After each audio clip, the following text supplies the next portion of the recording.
Hi everyone, Taya here from Quilting Delights with another wonderful technique video for you on how to put piping in handles and how to pipe your bags. When you're making bags, it's always nice to add a little decorative touch to your handles and be able to match your fabrics to your bag. Regular strapping, what we call strapping or webbing, only comes in certain colors, and it can come in nylon or a cotton poly blend. But sometimes it's hard to find the right color, and so to be able to wrap this and add piping to it with a decorative stitch is a really fun thing to do.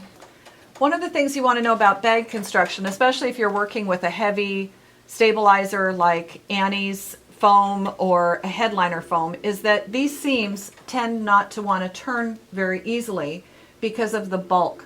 So if you use the piping techniques that we've showed not only in this video but in other videos, then you can see just by adding the piping, it pushes those seams out and away from each other and gives you a really nice bag construction. For today, what we're going to focus on is adding the piping to the handles. So you can see here, we've been able to match the fabrics to the bag fabric, and it just gives it a really nice professional finished look.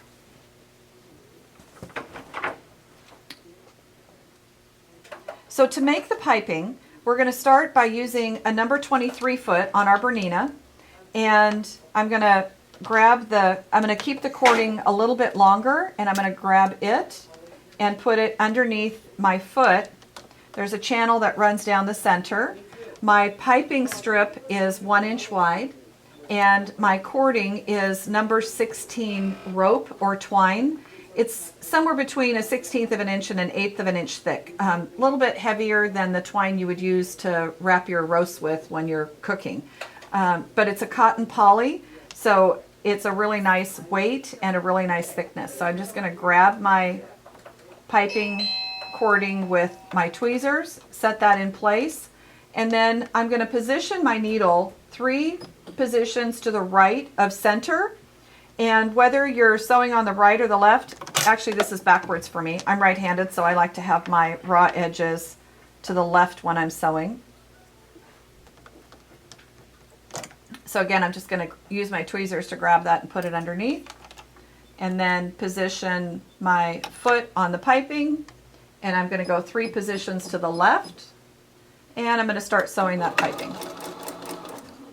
And you're going to sew a strip that is as long, that is actually 2 inches longer than your handle. So if you have a 20-inch handle, you would sew a 24-inch strip, and if you have a 24-inch handle, you would sew a 26-inch strip. And you'll see why we need that extra here in just a little bit. I'm just taking a full length here and sewing it.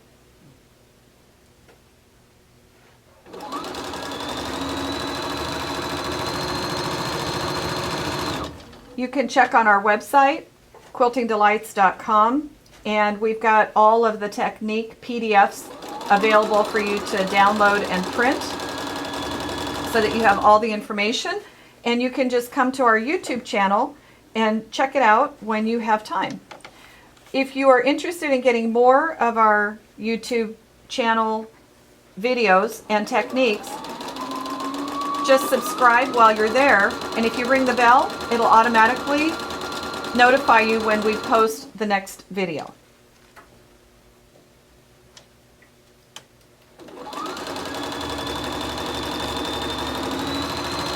The nice part about this foot is it allows you to sew really fast because it just channels that cording right into the edge of the fabric. When I first started doing this, I thought, oh, you know, it'd be so much easier to get that piping cording into the edge of the fabric if I pressed it in half.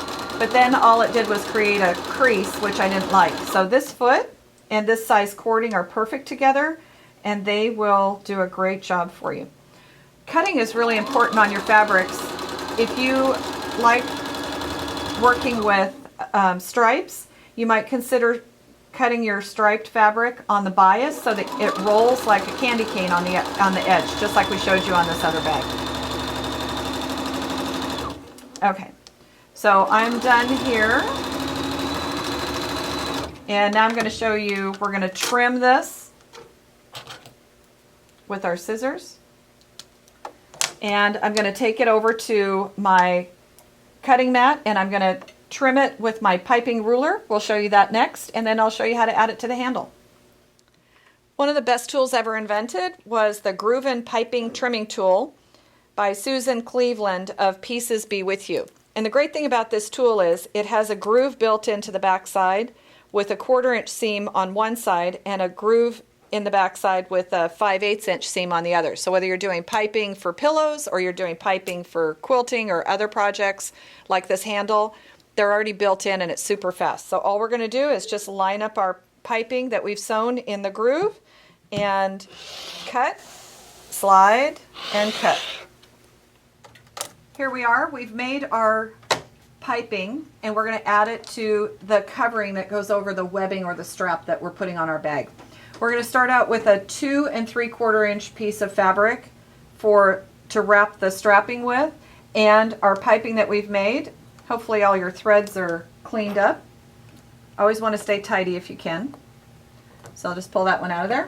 We've left our machine with the needle position 3 to the right, just like when we put it on. I think we made it 3 to the left when we assembled the piping. Now I'm going to switch it over and do 3 to the right. And I'm going to sew this down that one edge of the fabric that we're going to wrap the strapping with. So that doesn't take any time at all. I'll just finish a little bit of it here and then show you what we do next.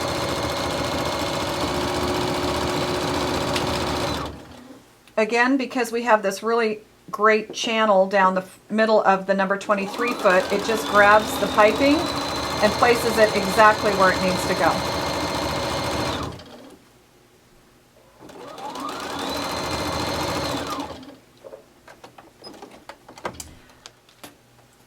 So we have this all ready to go, and we've taken out about 1 inch of cording out of the center here and then sewed it back down.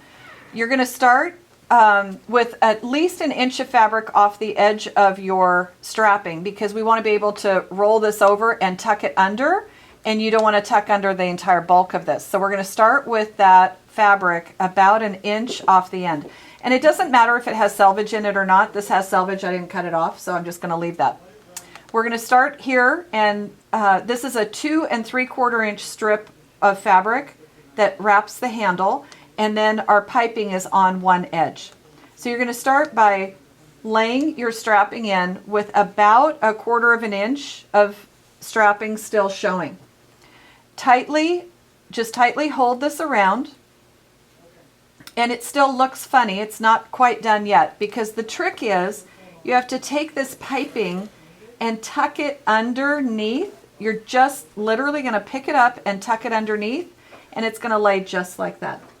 So I like to pin mine if I can, or use my clips.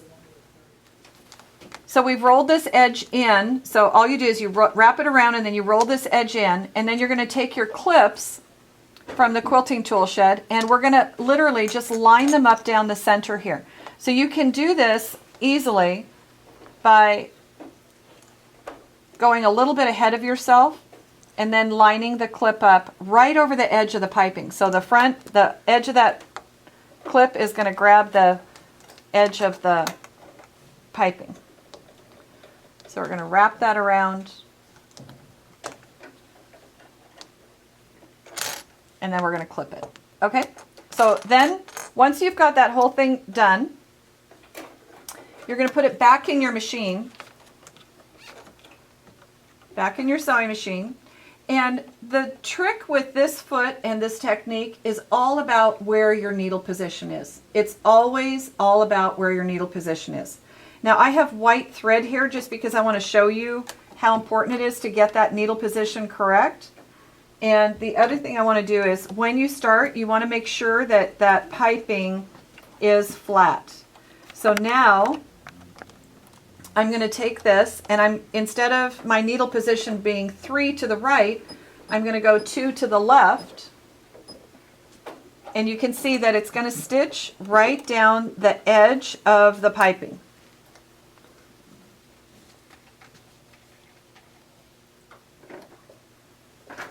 And the goal is to keep this centered.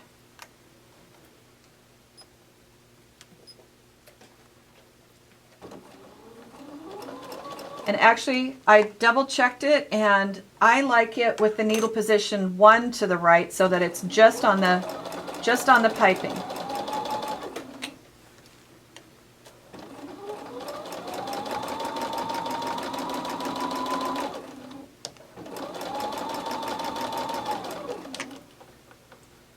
We're going to add a decorative stitch to this here in just a second so you can see what how much fun that is. But I want it to stitch down just right on the edge of my piping. Okay, so I'm just going to sew a little bit more, and then you can see the technique. If you don't use the clips, it's hard to keep it centered as you're going along, so those clips really make a difference ahead of you. Okay, so I'm just going to finish that up, and then you can see that my piping is perfect. My piping is absolutely perfect. It stitches a line down the center. I've used a high contrast thread so you can see it. You would want to put, in this situation, you'd want to use black thread on the bottom, and on the top I used white, and that worked really well. Now that we have that done, we're going to switch to a different foot, which is the number 46 foot, Bernina's number 46 foot. And this is actually a pin tuck foot, but we discovered how cool it is to use it with piping on handles or any place that you have piping and you want to do a decorative stitch on the other side. So it's designed for a 9mm machine so that you get a wider decorative stitch. You can use any of the fabulous decorative stitches that are available on Bernina's. And just before I go there, I just want to remind you that now my handle is set with no bulk in the end, and I can fold this over and either attach hardware to it or put this in a seam at the bottom of my bag without all the extra bulk. So you don't want that strapping in the inside of your, at the end of your fabric. But we do want to put some decorative stitching on here. And on the 46 foot, there is a channel on either side of center that you can set the piping in again. Again, this is all about fun and new innovative techniques that allow you to do amazing decorative stitches and have them look really great. This foot will center that decorative stitch down the right and left side of your handle so that when people look at it, they go, oh my gosh, how did you get that so straight? And you say, well, I have a Bernina. So I'm going to start off the edge here, and I'm going to select one of my favorite stitches. It's not really a decorative stitch, but I make it one. One of my favorite stitches is the number 4 stitch, and it's a serpentine stitch, and I just make it longer and not so wide, and then I use a variegated thread. On this one, I'm just going to use white thread to show you how this stitches out. But because I'm running the piping down the left channel, it's going to put down this stitch on the right side of the piping perfectly. So here we go. You could use any decorative stitch that you wanted, as long as it's not a directional stitch.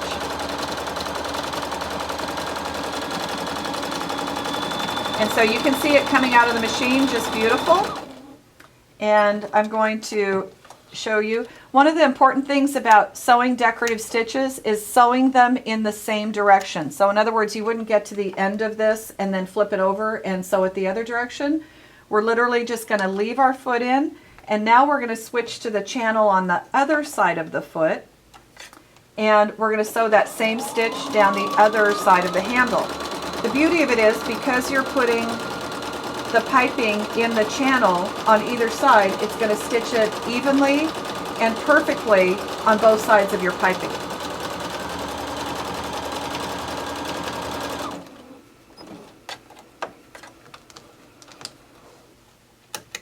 And there you go.